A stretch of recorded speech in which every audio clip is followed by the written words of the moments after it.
एक और नए अंक करंट अफेयर्स के में आपका स्वागत है। आज हम बात करेंगे यूएस और ईरान वॉर के खत्म होने के बाद में जो फ्लेयर अप्स रशिया और यूक्रेन के बीच में हो रही हैं।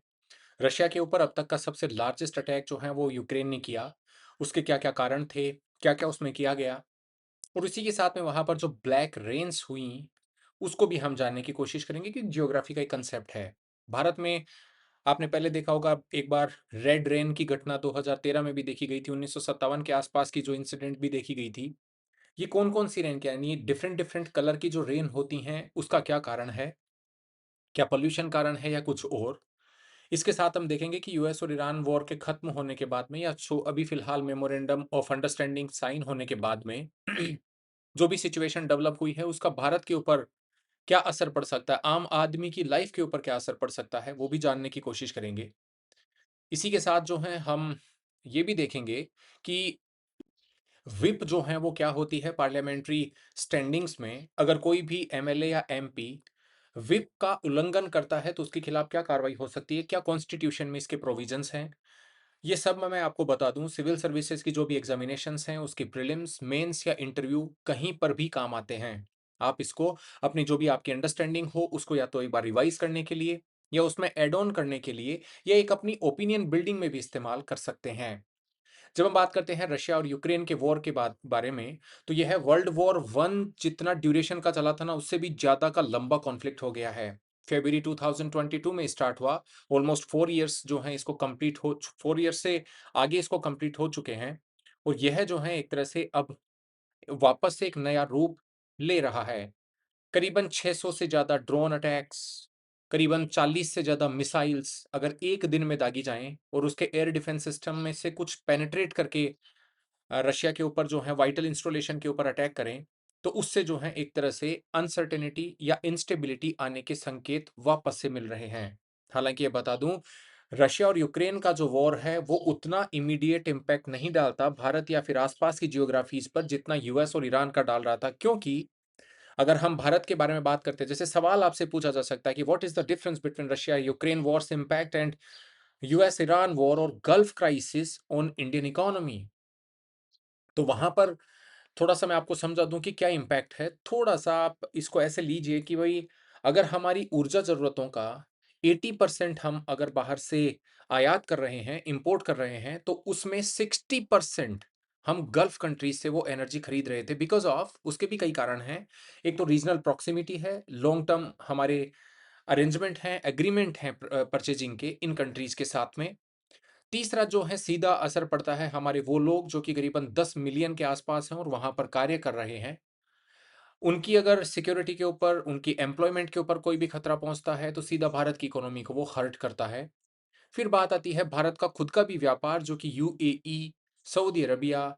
और इन कंट्रीज़ के साथ में हो रहा है, वो भी करीबन-करीबन 150 बिलियन डॉलर्स का है। तो उसमें भी अगर दिक्कतें आती हैं, तो वो रशिया, यूक्रेन की बजाय हमें ये ज़्यादा जो है वो ट्रबल करता है। तो फिर से मैं आपको उसी चीज़ पर लेके चलता हूँ कि भई ये ब्लैक रेन्स जो हैं वो क्या देखी गईं, तो आपको मैं बता दूँ कि ये जो अटैक हुए वहाँ पर किसी रिफाइनरी के ऊपर अटैक हुए हैं और उसके कारण जो है ब्लैक क्लाउड वहाँ पर क्रिएट हो गया और जो रेन्स आई हैं उसमें बताया गया है कि ऑयल जो है वो एक तरह से नीचे आ रहा था। यानी करीबन-करीबन एक मतलब 700 से ज़्यादा ड्रोन्स और 40 से ज़्यादा मिसाइल्स उसमें कुछ पेनिट्रेट करके वहाँ पर जो अटैक हुए, उसकी वजह से ऐसा एटमॉस्फेयर देखा गया। जब हम बात करते हैं ब्लैक रेन की, तो आप ये मान के चलें यह एक तरह से रेयर फिनोमेना है जो कि टॉक्सिसिटी के कारण होता है। जब डार्क पॉल्यूटेंट चाहे वो सूट हो, चाहे वो ऐश हो, चाहे वो जो भी जैसे निकला हुआ धुआँ जो कि कंसंट्रेटेड हो जाता है या इंडस्ट्रियल मतलब धुएँ से या एक्सप्लोजन से कुछ भी इस प्रकार के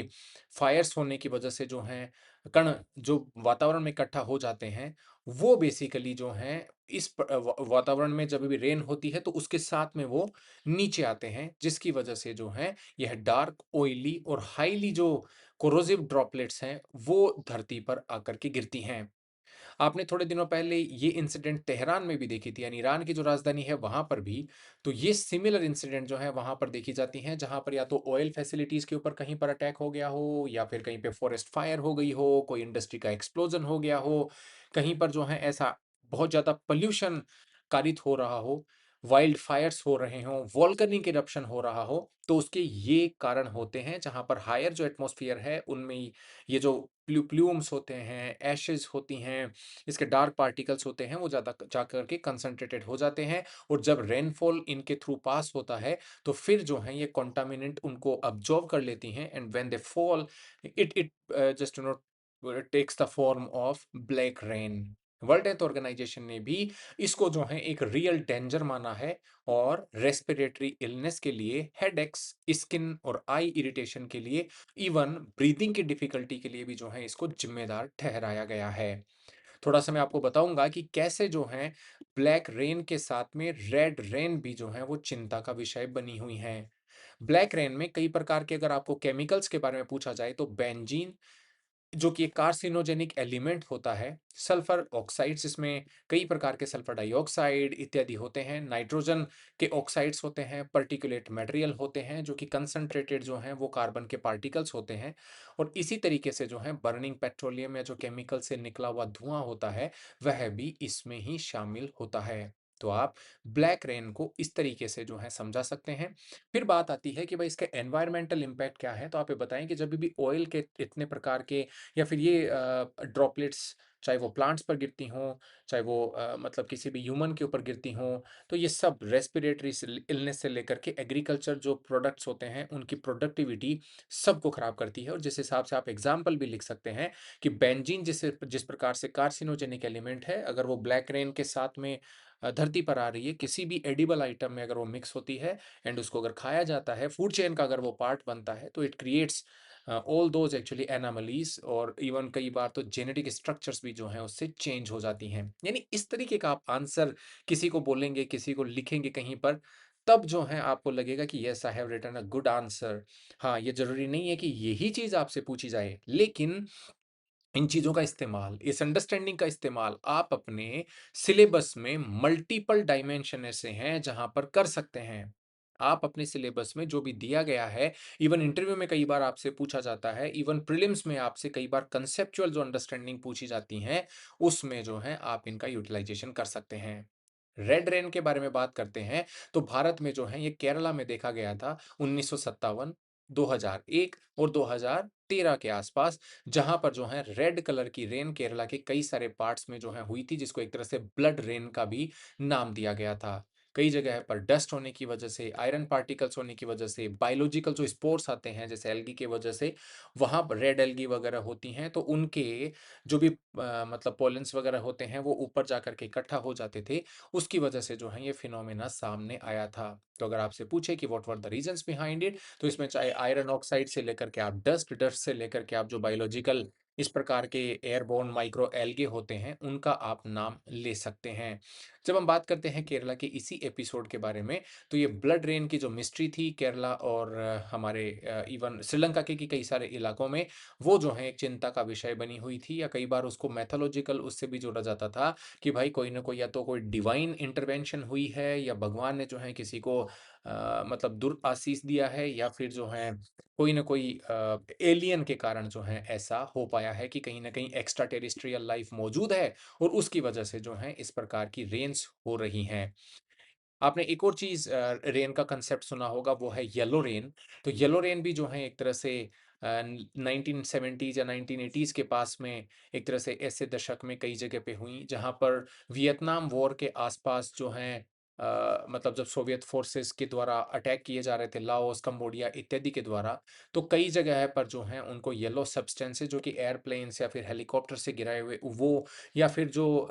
मतलब सीवियर इलनेस जिसकी वजह से वोमिटिंग, ब्लडिंग इत्यादि जो हैं उनको हो रही थी। यूएस ने इसको जब एग्ज़ामिन किया तो कहा था कि टी2 माइको टॉक्सिन होता है जो कि एक पॉइज़नस फंगल टॉक्सिन होता है और इसको एक बताया था कि ये सब्सटेंस जो हैं वो रिस्पॉन्सिबल है इस प्रकार की रेन्स होने के और उसके बाद में जो है कई सारे लोगों ने ये तक भी कहा था कि भाई जो येलो रेन्स हो रही हैं वो बेसिकली मतलब ये जो हनी बीज़ होती हैं, ये पोलन्स जो भी इकट्ठा करती हैं उसको अपने एक्सक्रीटा में एक तरह से जो भी कॉलोनीज़ हो जाती हैं वातावरण में ऊपर इन हनी बीज़ की, तो वो एक्सक्रीटा एक तरह से जब त्यागती हैं इन पोलन के रूप में, तो वो भी जो हैं वो येलो रेन का रूप लेता है और जब वाटर ड्रॉपलेट उसके साथ में मिक्स होती हैं, तो येलो रेन्स वहाँ पर भी कारित होती हैं। तो there are different different reasons which have been given actually for black, red and yellow kind of rains. अब जब हम बात करते हैं कि भई कौन-सी ऐसी ट्रीटीज़ हैं जो कि अगर मान लो जैसे मैंने बताया कि सोवियत यूनियन के द्वारा इस प्रकार की जो हैं वो जब लाओस, कंबोडिया के ऊपर अटैक किए जा रहे थे तो केमिकल्स जो हैं क्या बरसाए जा सकते थे क्या? तो उसको रोकने के लिए बायोलॉजिकल कन्वेंशन एक वेपन कन्वेंशन होती है। ये प कन्वेंशन इसको करीबन-करीबन अगर हम देखते हैं तो 51 साल के आस-पास हो गए हैं।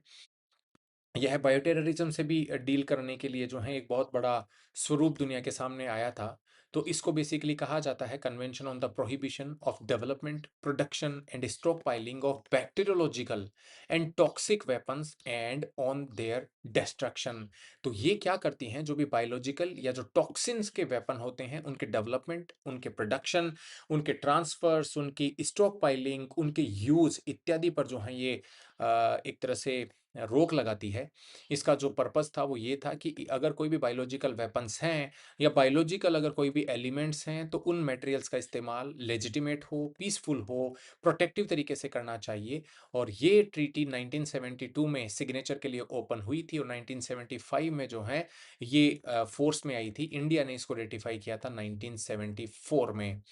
इस समय अगर बात करें बायोटेररिज्म का तो खतरा आपको पता है कि पूरे विश्व पर मंडराता रहता है, जहाँ पर एंथ्रेक्स के एक तरह से जो स्मेल करके जो जीवाणु मतलब मानव के अंतर में घुसे या फिर अगर कई बार कहा जाता है कि कोई भी ऐसी प्रकार की डिजीज जो कि वाइल्ड एनिमल्स में होती है, अगर उसको इस उसकी जो स्प्रेड है, अगर उसकी स्प्रेड को हमने बढ़ा दिया और अगर उस प्रकार के वायरसेस या बैक्टीरिया हमने जहाँ पर हैबिटेशंस हैं वहाँ पर छोड़ दिए तो कई सारी कॉलोनीज जो ह्यूमंस की होती हैं, सिटीज़, देश जो हैं वो बर्बाद हो सकते हैं। तो बायोटेररिज्म को भी एक तरह से मतलब इस संधि के द्वारा यानी जो भी हमारी ये संधि है biological weapon convention and bioterrorism के थ्रू उसको जो है वेपन्स ऑफ मास डिस्ट्रक्शन की कैटेगरी के तौर पर ही जो है वो बैन किया गया था। तो ये आपको समझ में आना चाहिए कि बायोटेररिज्म एक प्रकार का ऐसा डेलिब्रेट रिलीज है हार्मफुल बायोलॉजिकल एजेंट्स या टॉक्सिन्स का, जिसका काम ही यही है कि हम डिजीज़ फैलाएँ, लोगों के अंदर में डर फैलाएँ, जिसकी वजह से गवर्नमेंट्स को जो है अपने आउटकम्स के लिए हम इन्फ्लुएंस कर सकें, हम प्रेशराइज़ कर सकें या सिविलियन पॉपुलेशन जो है उनके मन में एक डर पैदा कर सकें। तो black rain, yellow rain, red rain इसके क्या कारण है? रशिया यूक्रेन के बीच में भी फिलहाल क्या चल रहा है? या इसी तरीके से बायोटेररिज्म या इसकी कन्वेंशन ये आपको समझनी चाहिए। थोड़ा-सा मैं आपको रशिया और यूक्रेन वॉर के बारे में भी अपडेट कर दूँ कि जब भी जी7 की समिट हुई फ्रांस में, वहाँ पर जो है चर्चा हुई कि can we increase the supplies of weapons that we are providing to Ukraine and वहाँ पर जो है एक बड़ी सहमति बनी कि yes you should provide we should be providing more weapons, more help to the Ukrainians not only to defend themselves but also that they can attack in the वो कहते हैं ना कि भाई बहुत ही डीप टेरिटरी जो रशिया की हैं, लॉन्ग रेंज मिसाइल्स इत्यादि की जो है क्षमता यूक्रेन को प्रोवाइड की जाएगी और अगर ऐसा होता है तो फिर रशिया के लिए भी वो काफ़ी चैलेंज हो सकता है। हालांकि ऐसा नहीं है कि पूर्व में ऐसा नहीं किया जा रहा था, लेकिन बहुत सारे देश जो हैं इसको करने से एक तरह से थोड़ा इसलिए भी पीछे हटते थे क्योंकि मतलब ये हो सकता है कि यूक्रेन का एक लोकल कॉन्फ्लिक्ट हो या फिर रीजनल कॉन्फ्लिक्ट हो, but when it starts hurting most of the geographies या most of the economies and it is an event which has been lingering longer for even as compared to world war one यानी world war one के comparison में एक लंबे समय तक अगर incident चलती आ रही है तो एक तरह से यूरोप की इंटरनल सिक्योरिटी के ऊपर भी इसका काफ़ी फर्क पड़ता है, इसलिए जी7 में जो है इसके बारे में बात वहाँ पर हुई। यूएस और ईरान का वॉर खत्म होने के बाद में एक आपने देखना चाहिए कि भारत की इकोनॉमी डायरेक्टली कैसे इम्पैक्टेड होगी।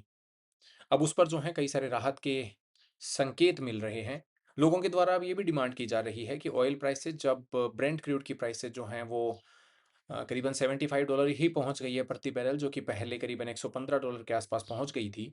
तो उस सिचुएशन में जो तेल के प्राइसेज़ बढ़ाए गए अब उनको वापस से रिवर्स कर देना चाहिए। ख़ैर ये दूसरी बात है। जब हम बात करते हैं कि भई भारत की इकोनॉमी पर इस प्रकार के वॉर्स का क्या असर पड़ रहा था, जहाँ पर स्ट्रेट ऑफ हॉर्मुज़ के बारे में जो हम बात करते थे कि एक ऐसा मतलब वाटरवे जो कि गल्फ ऑफ ओमान और मतलब ईरान को जो है एक तरह से लिंक करता था।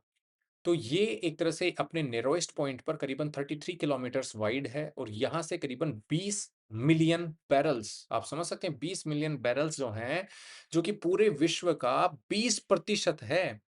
वह जो है अपने पीक समय में स्ट्रेट ऑफ हॉर्मुज़ से मतलब बाहर निकलता था। अब आप समझिए जब स्ट्रेट ऑफ हॉर्मुज़ को चॉक किया गया तो ये 20 मिलियन बैरल्स की जो सप्लाई थी, वह रुक गई थी, तो उसका असर तो पड़ना ही था। उस ब्लॉकेड का असर पड़ना ही था। आपको ये बता दें कि हालाँकि इसको अवॉइड करने की भी कई सारी कोशिश की गई, जहाँ पर आपको पता होना चाहिए सऊदी अरबिया से जो है एक पाइपलाइन निकलती है जो कि तेल भेजती है रेड सी के इलाके में। और इसी तरीके से यूनाइटेड अरब अमीरात जो हैं, वो भी एक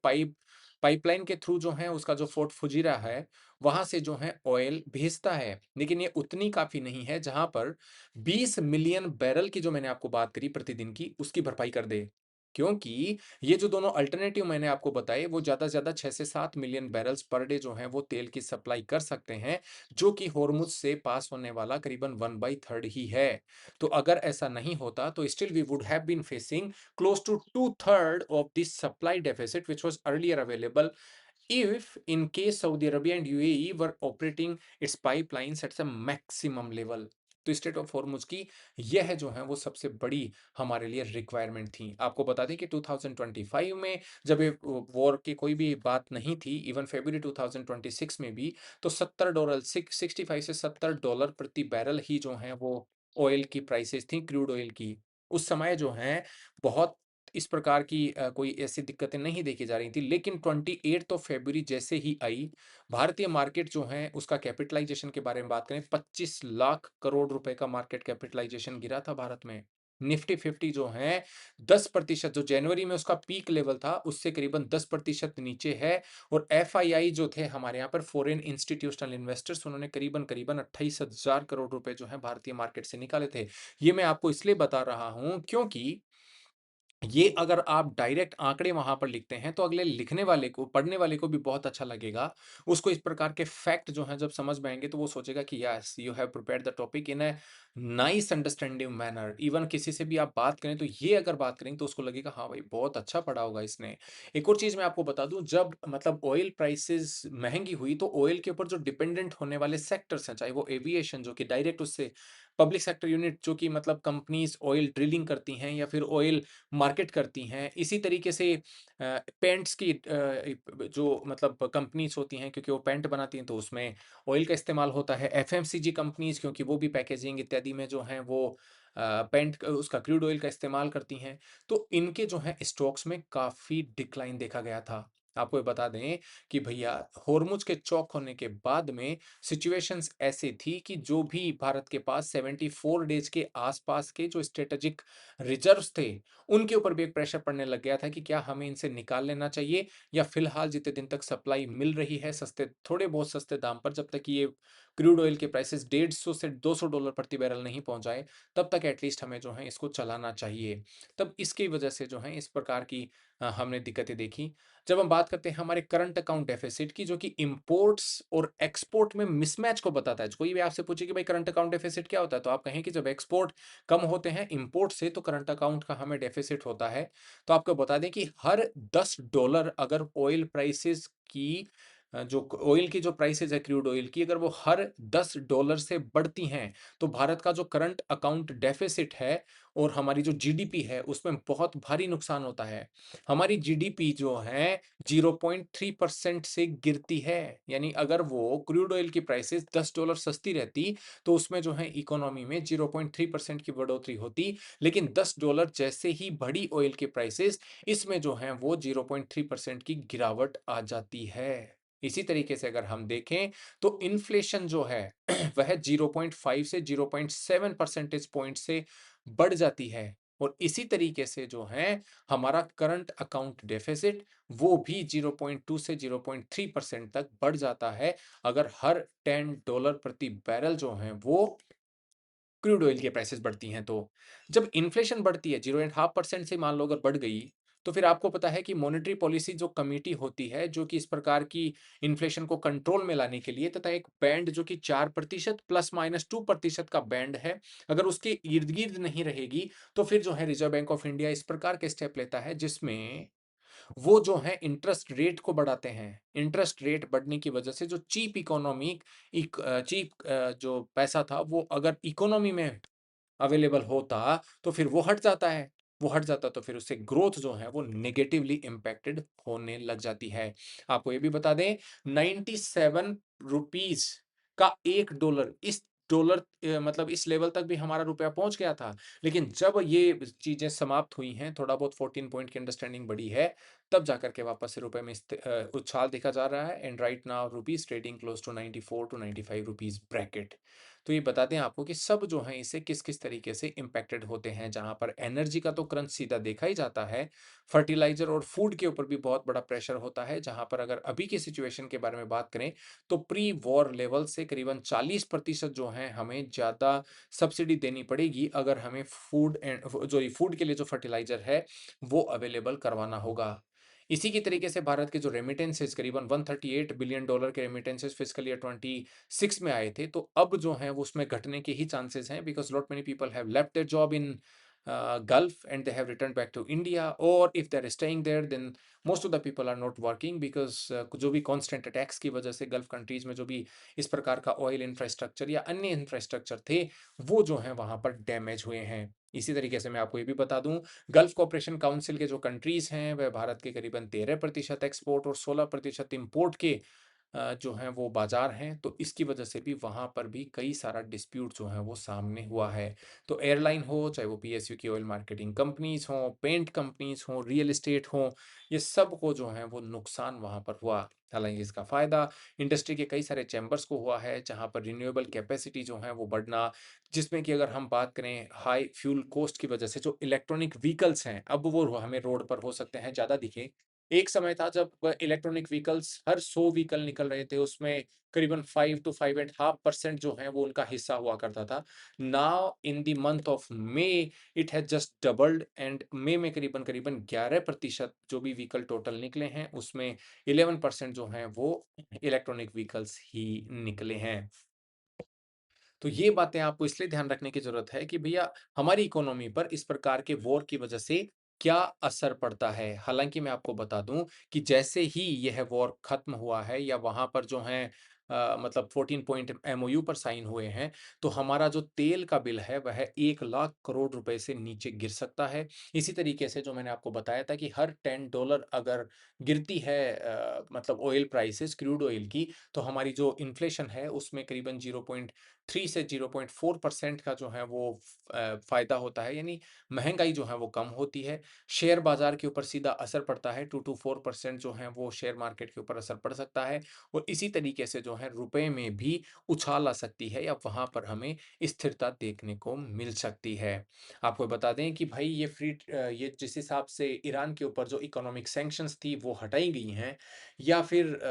मतलब ईरान को एक तरह से वापस से उसी इकोनॉमी में मेन स्ट्रीम में लाने की कोशिश की जा रही है, तो ईरान का भी एक्सपोर्ट भारत के लिए भी काफ़ी बढ़ सकता है। वो तेल जो कि भारत के करीबन ऊर्जा बास्केट का 9% के आसपास अपने पीक लेवल में जो है हुआ करता था, अब उसके भी दरवाजे खुल सकते हैं। वो ऐसे भी हो सकता है क्योंकि बहुत सारे ओपेक प्लस कंट्रीज़ ने जो हैं, ये एक बात कही थी कि भई we would be trying to increase the oil output. तो अगर वो इंक्रीज़्ड ऑयल भी बात सामने आता है और ईरान जैसे कंट्रीज़ का भी ऑयल अगर सामने आता है, तो सप्लाई बढ़ने की वजह से डिमांड तो उतनी ही है, तो सप्लाई बढ़ने की वजह से जो है, वो ऑयल प्राइसेज़ और गिरेंगी और उसका फ़ायदा भारत को सीधा जैसे मैंने अब आपको बताया भारत की जीडीपी, भारत के करंट अकाउंट डेफ़िसिट इत्यादि को हो सकता है। व्यापार में भी करीबन ईरान जो है वो 2 से 3 अरब बिलियन डॉलर्स जो हैं यानी 2 टू 3 बिलियन डॉलर्स या अरब डॉलर्स उनका अतिरिक्त व्यापार कर लेगा। हमारे यहाँ पर जो है थोड़े दिनों में पेट्रोल या डीज़ल की प्राइसेज़ अगर गिरती हैं, तो इसका सीधा फ़ायदा जो है एक तो इन्फ्लेशनरी प्रेशर्स को मिलेगा, सीधा फ़ायदा उनको मिलेगा जो कि खुद कंज़्यूमर्स हैं और उसके बाद में जो सेकेंडरी इम्पैक्ट होते हैं जहाँ पर महँगाई जो है वो बढ़ जाती है, तो उस महँगाई को भी कंट्रोल करने में काफ़ी बड़ी मदद मिलेगी। इससे रोज़गार के भी अवसर बढ़ेंगे क्योंकि when a particular money was going actually in a particular to subsidize something rather than subsidy that money will go into some productive sectors and then after कोई भी इस प्रकार के जो उद्योग प्रभावित हुए थे उनसे अब गतिविधियां सामान्य होंगी तो अपने आप जो है वो रोजगार के अवसर प्राप्त होने की उम्मीद बढ़ती है। अब बात एक ऐसी घटना की जहां पर आपने देखा होगा कि पार्लियामेंट में एक पॉलिटिकल पार्टी के 9 सांसदों में से 6 जो हैं व्हिप जारी करने के बाद में भी उसकी मीटिंग में नहीं आए। अब क्या उन पर इस व्हिप का उल्लंघन करने का आरोप जो लगाया गया है, वो अगर स्पीकर उसके बारे में डिसीजन लेते हैं, तो क्या वो डिस्क्वालीफाई हो सकते हैं क्या?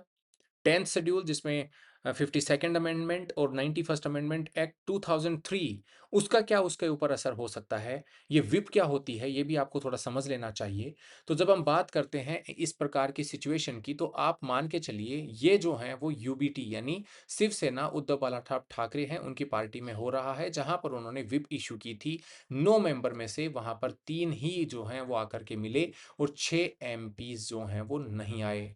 अब यहाँ पर उनमें डिमांड चल रही है कि एंटी डिफेक्शन लॉ के तहत इनकी जो सांसदी है वह छीन लेनी चाहिए। हालाँकि आपको मैं बता दूँ कि कॉन्स्टिट्यूशन जिसका कि 10th शेड्यूल 52nd अमेंडमेंट के द्वारा जोड़ा गया था, वह इस बारे में एम्बिग्युअस है। यानी इस बारे में एक तरह से वहाँ पर क्लियर कट जो हैं वो चीज़ें मेंशन नहीं हैं। जो भी मेंशन है वह यह है कि पार्लियामेंट के फ्लोर पर डाला गया कोई भी वोट या पार्लियामेंट के फ्लोर पर वोट से किया गया एब्सटेंशन, वह जो हैं चीफ व्हिप की डायरेक्शंस के खिलाफ अगर हमने कोई भी काम किया, हम मतलब एमपीज़ ने या एमएलएज़ ने कोई काम किया, तब जाकर के जो है उसकी शिकायत स्पीकर को की जा सकती है और वहाँ के जो प्रिसाइडिंग ऑफिसर होते हैं, वो क्या डिसीजन लेते हैं, यह इस बात पर डिपेंड करता है। तो फिलहाल अगर हम देखें तो ये जो 6 सांसद थे, आप समझिए इस चीज़ को, वो वहाँ पर यानी पार्लियामेंट के फ्लोर पर ऐसी कोई कार्रवाई नहीं हुई थी, क्योंकि उनको जो बुलाया गया था मीटिंग करने के लिए, वो आउटसाइड पार्लियामेंट बुलाया गया था या आउटसाइड लेजिस्लेचर के वर्क के लिए बुलाया गया था। तो वहाँ पर जो है, ये चीफ व्हिप के जो डायरेक्शंस होते हैं, वो लागू नहीं होंगे। हालाँकि इसमें एक ये कहा गया है कि सुप्रीम कोर्ट में भी ये मैटर अभी फ़िलहाल चल रहा है कि भई व्हिप जो हैं वो डिसिप्लिन एन्श्योर करने के लिए क्या केवल पार्लियामेंट के फ्लोर पर ही ऐसा करवा सकता है या पार्लियामेंट के फ्लोर के बाहर क्या चल रहा है या एक राय कैसे बनानी है, उन लोगों की मीटिंग कैसे करनी है, पार्टी के डायरेक्शन का कैसे फ़ॉलो करना है, क्या वो व्हिप जो हैं वो अपनी विल को उन लोगों के ऊपर इम्पोज़ कर सकता है क्या? तो ये बेसिकली अभी फ़िलहाल जो है वो कोर्ट का पार्ट बना हुआ है। जब हम व्हिप सिस्टम के बारे में बात करते हैं, तो ये जो है हमने कॉलोनियल ब्रिटिश रूल से अपनाया, जहाँ पर अगर हम बात करें पार्लियामेंट्री पार्लेंस में, तो इसको एक तरह से पॉलिटिकल पार्टीज़ के द्वारा अपना जो फ्लोर है, उसको मैनेज करने की बात कही जाती है। ये व्हिप जो है एक प्रकार का रिटर्न ऑर्डर होता है, जो कि पॉलिटिकल पार्टी इश्यू करती हैं कि भाई आपको जो है इस मैटर के लिए कोई भी क्रूशियल वोट आपका बहुत इंपॉर्टेंट है and you should either absent or you should remain present there.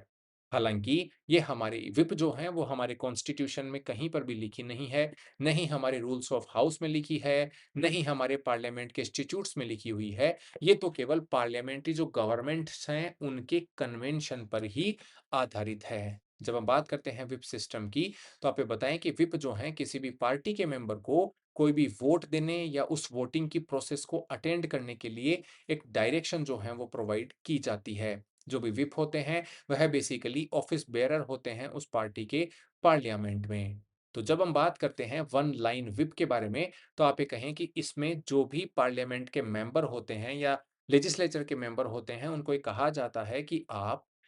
किसी भी वोट से एब्स्टेन कर सकते हैं। टू लाइन व्हिप जब जारी की जाती है तो कहा जाता है कि एमपी जो हैं वो पार्लियामेंट में प्रेजेंट हों, लेकिन उनको ये मैंडेटरी नहीं है कि किस तरीके से वोट दें। थ्री लाइन व्हिप में बेसिकली पार्टी की जो भी लाइन है, उसको वोट करने के लिए उनकी एक तरह से बाध्यता हो जाती है। तो पार्टी एक व्हिप जारी करती है जिसमें इनके लिए अटेंडेंस और वोटिंग के डायरेक्शन क्या होंगे वो स्पेसिफाई किया जाता है और फिर मेंबर्स जो हैं उस पर्टिकुलर व्हिप को एडहियर करना चाहिए, ऐसा उसमें बात लिखी गई है। आपको ये बता दें कि अगर इससे कोई भी डिफायंस होता है, ये बात नहीं मानी जाती है, तो एंटी डिफेक्शन लॉ 1985 का जो कानून था उसके तहत जो है उनको डिस्क्वालीफाई किया जा सकता है। वो डिस्क्वालिफिकेशन करने का भी जो अधिकार है वह लोकसभा के स्पीकर को या विधानसभा के स्पीकर को दिया जाता है। अब जब हम बात करते हैं गवर्नमेंट के चीफ व्हिप के बारे में, तो आप ये कहें कि सर पार्लियामेंट्री अफेयर्स मिनिस्टर जो हैं वो लोकसभा में रूलिंग जो पार्टी होती है उसके चीफ व्हिप के तौर पर कार्य करते हैं, जबकि राज्यसभा में minister of state for parliamentary affairs जो हैं वो ये जिम्मेदारी का निर्वहन करते हैं। जब हम बात करते हैं कि एमपीज कई कई बार अपने मोरल और एथिकल इश्यूज पर भी जो है वो वोट करते हैं, लेकिन इसके लिए उनको पार्टी की परमिशन जो है वो जरूरी होती है अगर वो पार्टी के अगेंस्ट में कोई भी डिसीजन ले रहे हैं। तो इसमें जो मेन चीज़ बनती है, वह यह है कि भाई जो पार्टी का व्हिप है या तो उससे पहले परमिशन ले लो और अगर परमिशन नहीं ले रहे, तो आप जो है पार्टी की लाइन के अकॉर्डिंग ही आपको वोट करना पड़ेगा। You can not digress from there. लेकिन इसके कारण इसकी आलोचना भी काफ़ी हुई, जहाँ पर आपने देखा होगा कि इंडिविजुअल की तो फंडामेंटल स्पीच ऑफ एक्सप्रेशन है, लेकिन उनके पास ये राइट क्यों नहीं है? अगर वो पार्टी की लाइन को अगर मान लो थोड़ा-सा इधर-उधर भी करना चाहते हैं, तो फिर which forum will be provided for them to actually do it? Because अगर हम ये एंटी डिफेक्शन लॉ के तहत देखें, तो फिर स्पीकर को अगर वो डिस्क्वालीफाई करने का पावर मिल जाता है, तो फिर आप एक तरह से अपनी इंडिविजुअल वॉइस को तो जो है पार्टी के हितों के अगेंस्ट में भी नहीं रख सकते, क्योंकि ये तो सर्वविदित है कि the moment you do it, you will be also disqualified. तो एक तरह से जो है इसकी आलोचना इस बिंदु पर भी काफ़ी हुई है। अब देखते हैं कि सुप्रीम कोर्ट में इसका डिसीजन क्या आता है and how it is invoked whenever we want to invoke it. तो ऐसे ही आप लगातार हमारे प्लेटफ़ॉर्म पर जमे रहिए, लाइक एंड सब्सक्राइब कीजिए अगर आपको पसंद आ रहा है तो। Thank you very much.